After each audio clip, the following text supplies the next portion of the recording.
Vă salut, dragi prieteni! Bine ne-am regăsit la un nou videoclip. Întotdeauna primăvara văruim pomii, dar asta nu înseamnă că trebuie să-i văruim numai primăvara. Îi putem vărui în orice parte a anului. Fie că vorbim de vară, fie că vorbim de toamnă, fie că vorbim chiar și de iarnă.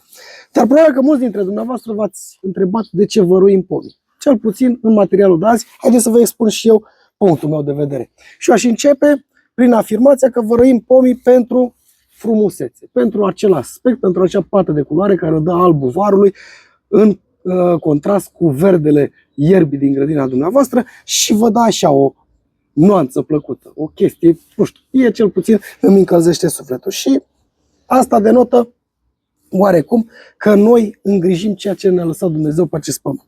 Am putea spune că există și câteva beneficii ale văruirii pomilor, dar nu sunt atât de importante, adică amprenta lor asupra bunăstării pomului nu este una foarte mare.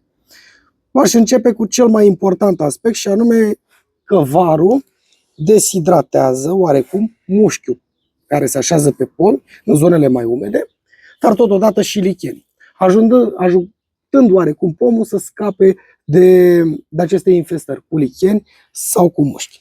Cel de-al doilea aspect, cel de-al doilea beneficiu, aș putea să spun că este adus de pH-ul ridicat al acestei baze, al acestei var. Acesta este un carbonat, iar sub acțiunea interpelărilor, soare, apă, ploaie și așa mai departe, mici particule din acest var se vor duce la rădăcina pomului și vor ridica oarecum pH-ul și chiar va hrăni pomul, dar nu într-un,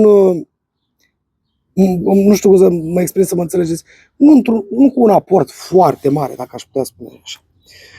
Cel de-al treilea punct, aș putea să-l aduc referire la culoarea albă a varului. După cum bine știți, culoarea albă reflectă lumina, culoarea neagră atrage lumina.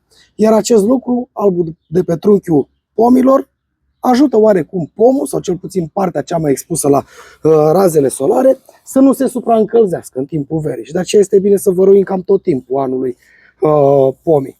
Da?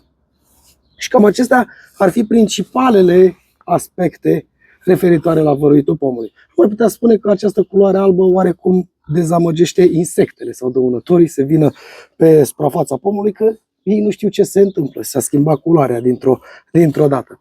Dar în principiu rămânem la frumusețe. Avem grijă de ceea ce ne-a lăsat Dumnezeu și grădina noastră va avea o pată de culoare.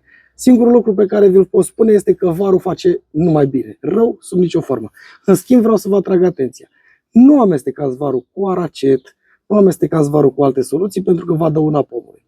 Lăsați-l așa simplu, var stins și cu apă. Și aplicați-l. Și o să vă simțiți minunat.